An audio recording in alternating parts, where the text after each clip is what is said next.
Hey guys, what's going on? It's Stef here, and in today's episode, Nichola and I went metal detecting at a home built in 1742. There were signals everywhere. Both of us pulled up some great finds, but she took the cake with a beautiful Colonial copper coin, and it was a rare one to boot. It was one that was on my bucket list, and people keep digging them right near me, and I can't get my coil over one, but that's how it goes, and I'm happy for her. Also, you want to stick around towards the end of the video because I'm going to do something entirely different from a wrap-up. I will be showing you how I restore some of my finds. So, let's hop in. Well, Nick thinks she's on to the first interesting target. Been digging up a bunch of clad already. We've only been here a few minutes. Whoa. There's something else down here. Really? Yeah. That's cool. Now this is like holed with a square nail, it looks like. Yeah, that's what I thought. Do you know what it is? No, I don't. It's a bunch of like other little holes and stuff around. You know what? It might be a pocket watch that you're digging up. It's the right size. Let's see what else.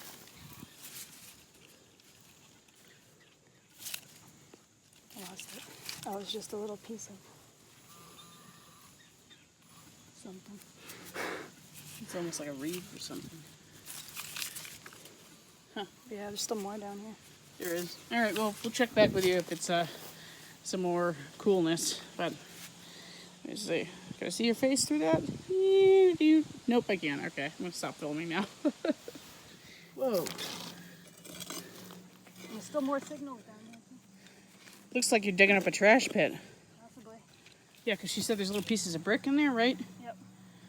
Oh boy. There's something right here. Let's see what that is. Could be more of that fork. I'm not sure. No, that's a nail.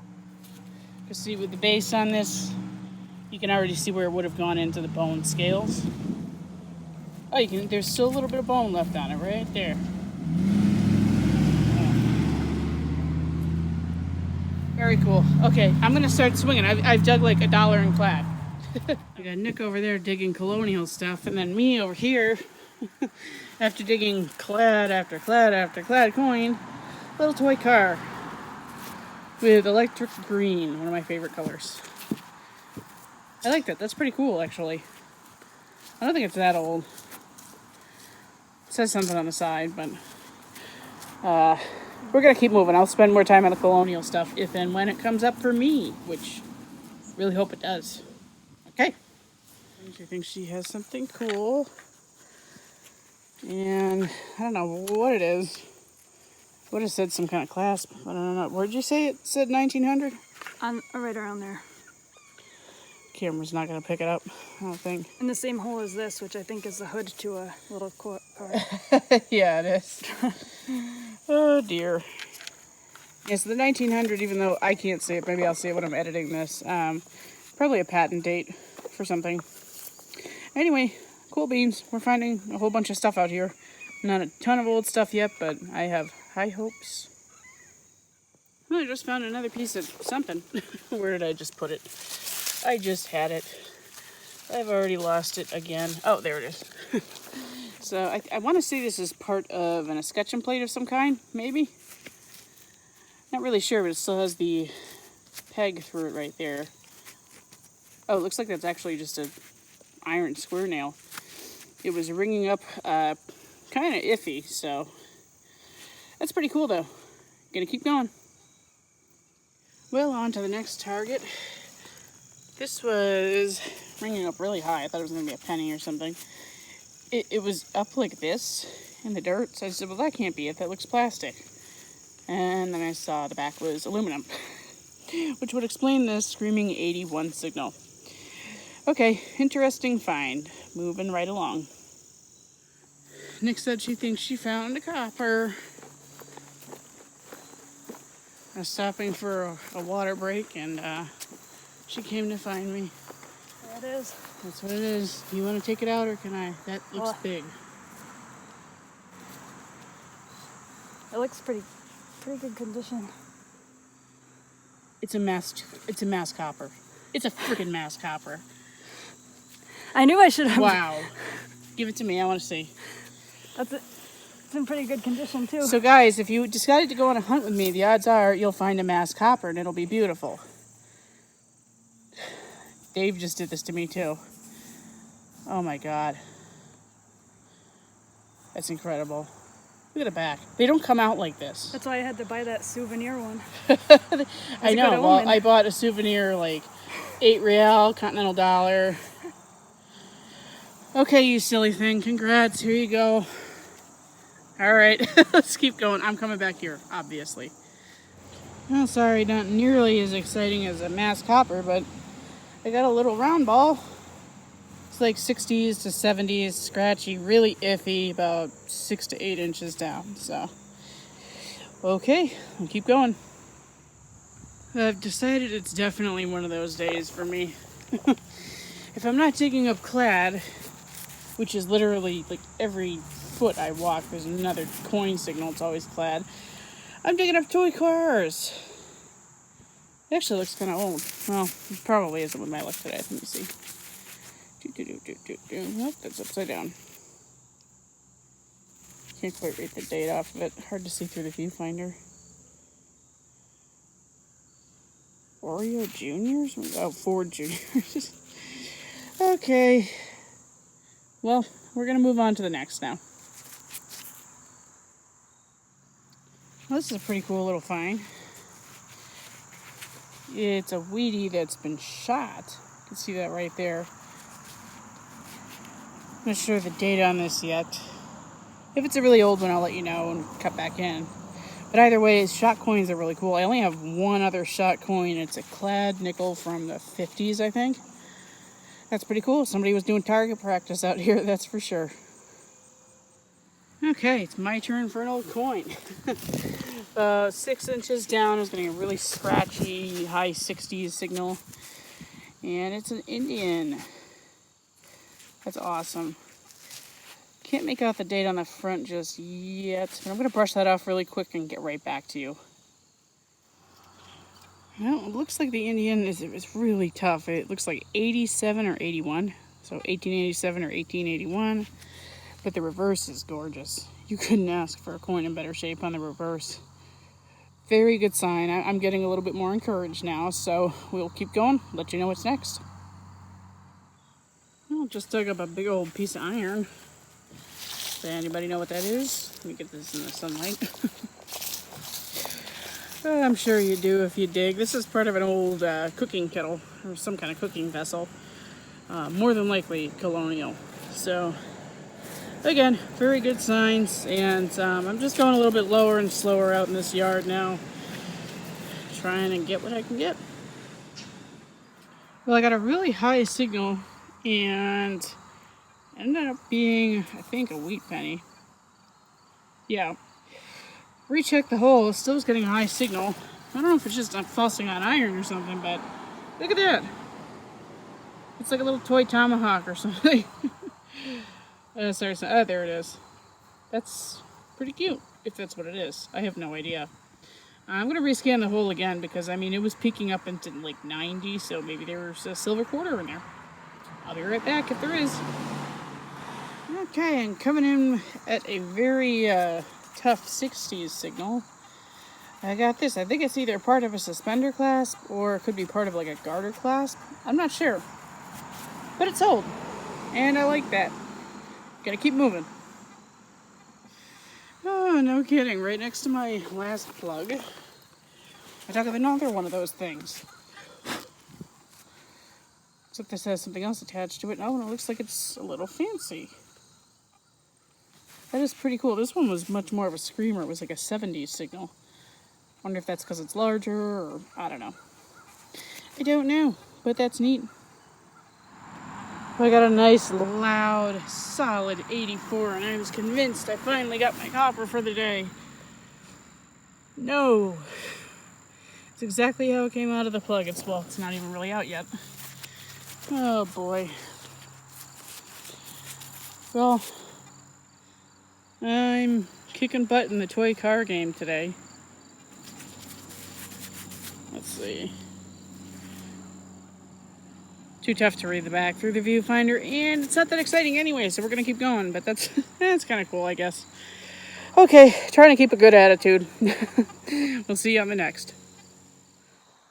Well, I'm literally right up against the house, and wouldn't you know it, there's a surface find. Oh boy. Must be silver that make my day. I doubt it. It's not heavy enough. Nope, stainless steel, because that's the way my day is going, as we've seen. Still cool though. I guess I'll throw that in a pouch. It's fancy anyway.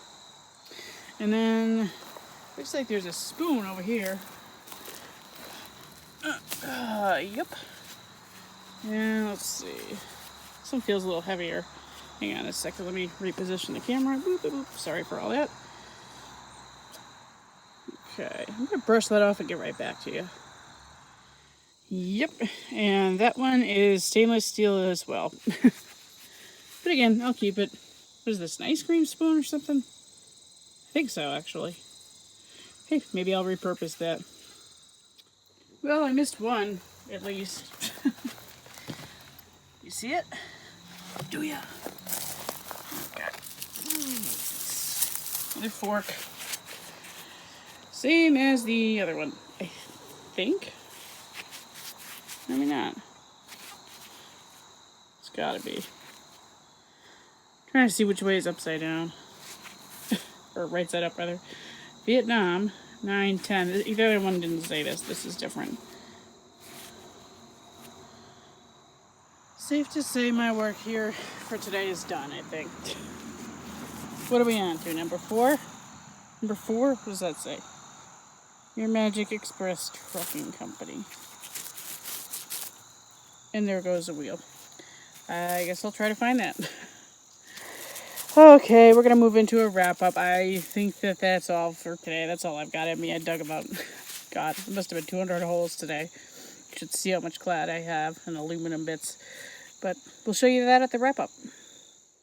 Okay, so as I mentioned in the beginning of this week's episode, I told you I was going to end the video just a little bit differently than I normally do.